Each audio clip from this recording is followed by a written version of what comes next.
आत्माओं को बुलाने के लिए 3 तरीके हैं। जैसे किसी शरीर के माध्यम से, खुद के शरीर के माध्यम से, या कोई बालक हो, 5 साल का बालक हो, 7 साल का बालक हो, अबूझ बालक हो, उसके शरीर में भी आत्मा आकर के जवाब दे देती है। जैसे किसी आदमी को भूत प्रेत लगता है, पिशाच लगते हैं, ठीक उसी प्रकार से आत्मा का आह्वान भी शरीर में किया जा सकता है। और 5 साल या 7 साल का बालक, यदि वो आत्मा अंग्रेजी पढ़ी लिखी है तो 5 साल का बालक अंग्रेजी में जवाब देगा। बालक को तो 5 साल के बालक को अंग्रेजी का ज्ञान है नहीं, इसका मतलब है वो आत्मा आई जरूर। एक तो शरीर के माध्यम से, दूसरा संकेत के माध्यम से। उसमें एक ऊंजा बोर्ड कहलाता है, या ऊंजा बोर्ड कहलाता है, एक बोर्ड का नाम है ऊंजा, एक वैज्ञानिक था, उसने उसको रचना की थी। अमेरिका में आत्माओं का आह्वान का बहुत बड़ा प्रचलन और शौक है वहाँ पे। बस रोज रात्रि को जैसे ताश खेलने का शौक है, तो वहाँ आत्माओं को बुलाने का और बातें करने का शौक। तो छोटे बच्चे बैठे बैठे बातें करते रहते हैं, बड़े बातें करते रहते हैं, ये वहाँ चलता रहता है। प्रत्येक घर में वहाँ राष्ट्रीय रोग है ये।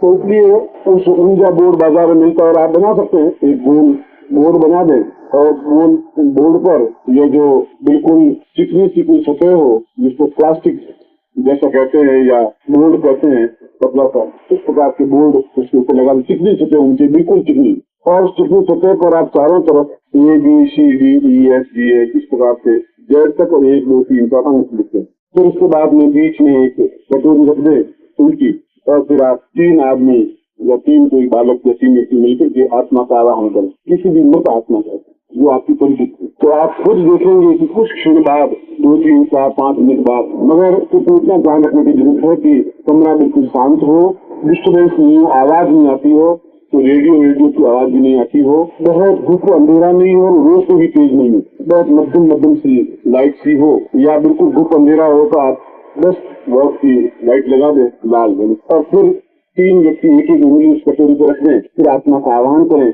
तो कुछ समय बाद कटोरी अपने आप करने लग जाएगी। इसमें कोई मंत्र की जरूरत नहीं, कोई टेक्निक की जरूरत नहीं, कोई क्रिया की जरूरत नहीं है, घर में कर सकते हैं। और आप प्रश्न करेंगे तो ऐसे प्रश्न करिए क्योंकि आपका प्रारंभिक अभ्यास है, जिसका उत्तर हाँ या ना में आता है। जैसे कि क्या तुम मोहनलाल हो, तो वो या तो कहेगा नो या कहेगा यस, यही तो बात करेगा। ऐसे प्रश्न, क्या तुम्हारे 3 लड़के थे, क्या तुम्हारी पत्नी का नाम शांति था, ऐसे प्रश्न करें। तो कटोरी सीधी पहले वाई पे घूमेगी, फिर ई पे घूमेगी, फिर एस पे आएगी, या नो पे आएगी, ए नो ओ पे आएगी। ये प्रश्न यहाँ करने की जरूरत नहीं है कि वो तो बिल्कुल जवाब मूर्ख था, पढ़ा लिखा अंग्रेज भाई नहीं, फिर भाई ये प्रश्न नहीं है। वह आत्मा जहाँ तक वो आत्मा बन जाती है तो अंग्रेज की धुरंधर नहीं बनती, पर ऐसे छोटे मोटे उत्तर दे सकती है, भाई ये नो। कई बार ऐसे आत्माओं को दूसरी आत्मा हेल्प भी कर लेती है और भी साथ में आ जाती है। यद्यपि हमारा हिंदू धर्म और हमारा दर्शन तो आत्माओं के बारे में विश्वास करता है कि आत्माएं होती हैं, विचरण करती हैं, आत्मा ही परमात्मा है और आत्मा दूसरी जगह में जाती है। मगर हम बहुत ज्यादा पढ़े लिखे ज्यादा हो गए हैं, इसलिए विश्वास नहीं करते।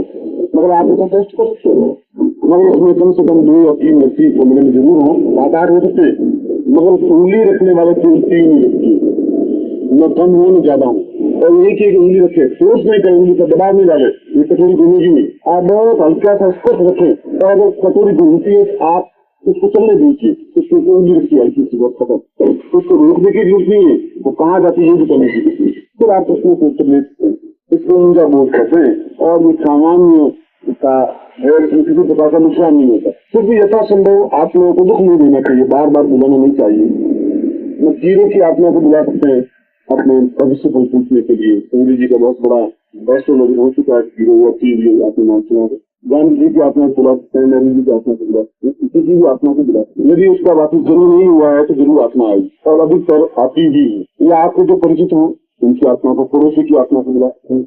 डेथ होगी, जिन लोगों को मत बुलाना, वो दरवाजा खोलने पर जो मृत है, और आप दरवाजा थोड़ा सा बंद रखिए, थोड़ा सा कलर से दीजिए, और तेज रोशनी उनकी, ये ध्यान रखना, बस तेज रोशनी आत्मा नहीं आती, मध्यम सी रोशनी होनी चाहिए जिसमें आप उनको चेहरे देख सकें, बस इतना ही। और बिल्कुल ऐसा धूप अंधेरा भी नहीं होना चाहिए, तो इसमें आप अक्षरों को कर सकें, कहना चाहिए, तो आपको प्रश्नों के जवाब देगी। और कई बार आप जानबूझ के झूठ प्रश्न कर दें, उनका प्रश्न कर दें, तो करेगी नो। जैसे इनके पिता का नाम सुखलाल हो, आप तुम पुरुषोत्तम के लड़के हो तो कभी नो, सुखलाल के लड़के हो तो कभी दिया, तो आप कंफर्म हो सकते हैं कि ये सही